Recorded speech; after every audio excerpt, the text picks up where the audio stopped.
समस्त साथी मानक मोर नमस्कार। मु उत्तम खट्टा मिठा कविता अगणा को आपण मानक स्वागत करुछि। हाँ साथी माने, स्वप्न तो समस्ते देखती किंतु बहुत कम जन दुनिया रे अछंती जो मानकर स्वप्न साकार हेछि। आउ मु आपण मानकु बहुत बहुत भल पाइबा देई आसीछि। आपण मानकु तो अनेक आशीर्वाद पाइछि। मु आशा करे जे आपण मानकर प्रत्येकटी स्वप्न साकार हेउ।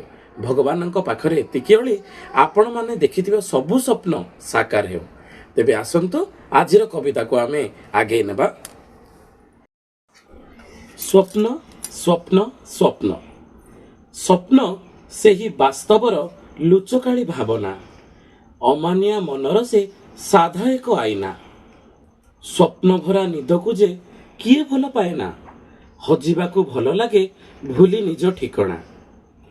ମରିଚିକା ସାଜି କେବେ କରେ ପୁଣି ଛଳନା, ଭାବନାର ଦୂରଦେଶେ ସ୍ୱପ୍ନ କରି ରଚନା।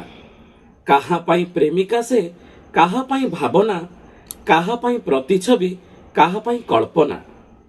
ଅଦିନରେ ଚାଲି ଆସେ ନେଇ ନୂଆ ଭାବନା, ସ୍ୱପ୍ନ କହି ଠକି ଦିଏ ଧରା ଜମା ଦିଏ ନା। ସ୍ୱପ୍ନ ତ ସମସ୍ତେ ଦେଖନ୍ତି କିନ୍ତୁ ମୁଁ ଆଶା କରେ ଆପଣଙ୍କର ପ୍ରତ୍ୟେକଟି ସ୍ୱପ୍ନ ସାକାର ହେଉ। ରହୁଛି, ଧନ୍ୟବାଦ।